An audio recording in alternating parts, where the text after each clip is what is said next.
Hello there YouTube and welcome to a top 10 video. I'm Random Ross and today I'm doing a top 10 Christmas horror movies. Now on my main channel I'm doing 25 days of Christmas, and for day 10 I did a top 10 on Christmas movies, but this one on my horror channel here on Random Horror I'm doing a top 10 on Christmas horror movies. So before we get going, well, this is all my personal opinion. None of you have to agree with it.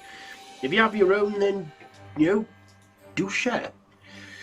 But before we go on with the list, I'm just going to read out some honourable mentions to some that didn't quite make the 10 but deserve to be mentioned, and they are Dead End, Gremlins, Gremlins 2, The New Batch.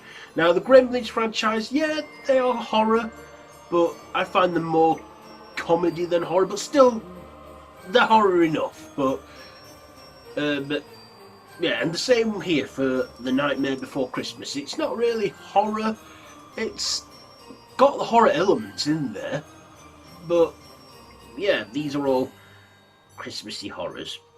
Okay, let's stop.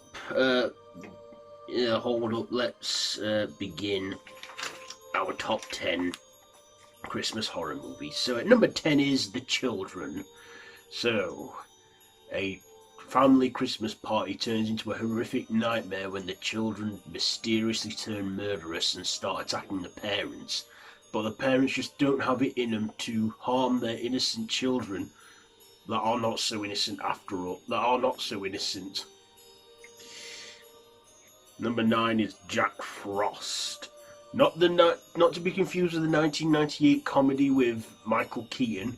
I'm on about the 1997 comedy horror when a serial killer, Jack Frost, is getting transferred. They crash into a truck with bio-waste and his body merges with the snow, and he becomes a killer snowman out on a killing rampage. Not even the hairdryers can stop him for long, as he just melts away but builds back up again.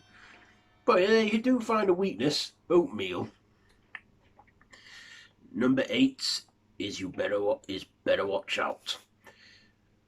When a kid's parents go out for the night, they leave him with a babysitter. At first he stages a whole home invasion with his friends, but things soon get out of control when he starts to terrorize the babysitter and his friend and kills his babysitter's boyfriends, and it all goes out of hand and he becomes an evil little sociopath.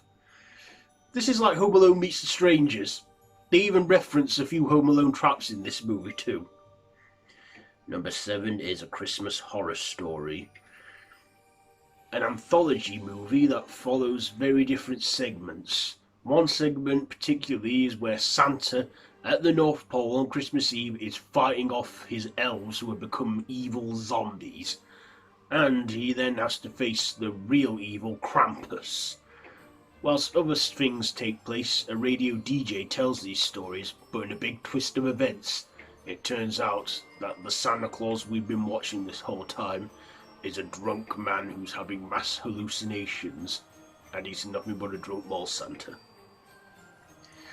Yeah, the twist I thought was okay, but then I thought, oh, but it's all in the head, it's not really been done.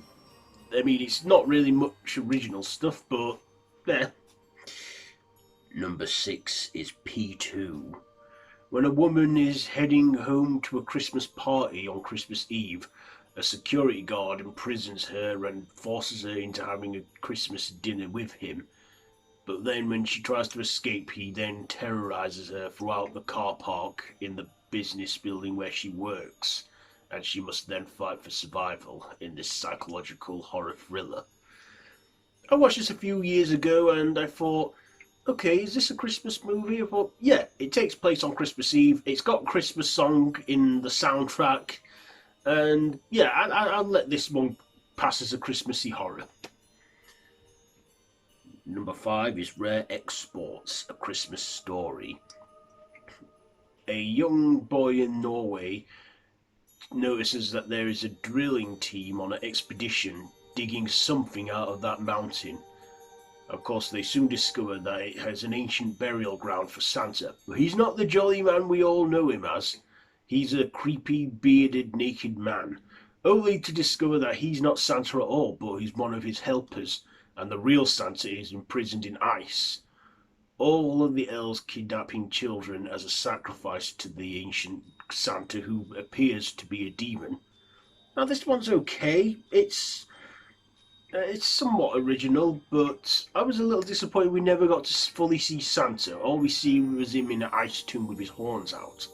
But I thought, okay, this is a Christmas horror that I've not really seen before. I mean, yeah, it's Finnish, but the subtitles are a pretty easy read for me. Number 4 is Silent Night, Deadly Night. After his parents were murdered by a guy dressed as Santa, the young boy grows up, and many years later, when he's thought to be over it, he soon starts to become the very thing he feared, a killer Santa out on a murderous rampage. Now, this one was good. There was another film out around the same time, I believe, called Christmas Evil, or was it after? I don't know, but apparently I've been told Christmas Evil is a cheap rip-off of Silent Night, Deadly Night. I like this one. It's, I feel that it does try and take itself a bit too seriously, but at least the sequels loosen up a bit and have a bit of fun with it. But this one, I do enjoy. How it takes a Christmas icon who is meant to be friendly and jolly, and he is then evil. Number 3 is Krampus. When a family feud is getting out of control, the young boy of the family rips his letter to Santa up and lets it blow away in the breeze, only to find that on Christmas Eve, St. Nicholas doesn't come, but his shadow, Krampus, out to punish the family and pick them off one by one. Now, when I saw this, I thought, hey, this is a pretty cool film, and I love the puppeteering on Krampus and the practical stuff they had in this movie.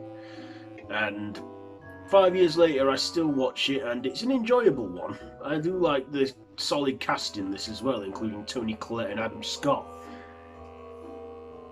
Number 2 is Santa's Sleigh. When a bearded demon loses a bet to an angel, for 1,000 years he must spread Christmas joy and cheer and be Santa Claus. But then, in 2005, after 1,000 years, all bets are off, and Santa then reveals his true colours as an evil killer demon, picking people off in a small town one by one. This one I do enjoy. I love the slapstick humour and how this film doesn't take things seriously. It's just something to enjoy, and I think that Bill Goldberg is, hilarious in this and great, and I enjoy the film. I watched it a couple of years ago, and then again last year. I always make time to at least try and watch it at least once a year, and I watched it about a week or so ago. So yeah, Santa's Sleigh. Okay, and my number 1 pick is Black Christmas. When a sorority house on Christmas Eve is receiving unsettling phone calls from an unknown stranger, they trace the calls, only to find that it's coming from in the house, and there is a deranged killer within the house, killing people and picking them off by putting plastic bags on their heads and just killing with not much known to him. Now, this one is probably the best one. I think this one, shaped out the slasher genre as it did for later films like Halloween and When a Stranger Calls. I think if it wasn't for this film, them two wouldn't be as great as they are. I like this one. It's dark, it's creepy and unsettling, and way better than the remakes that we got. The 2006 remake is okay. It just gives too much away about the killer and his history and that. And the 2019 one, if you can call it a remake, yeah, just avoid that one. It's not a good one. But the original Black Christmas from 1974 is by far the best. Well, there you go. My top 10 Christmas horror movies. Have you seen any of these in this list? How would you rank them? What are your favourite Christmas horror movies? Let me know all that down in the description below. And if you like this video, be sure to give it a big thumbs up, share with your friends. Feel free to subscribe to my channel if you haven't already and to hit that notification bell. All of my social media links are linked down below in the description. So until next time, Merry Creepmas, happy Horrordays, and until next time, don't have nightmares.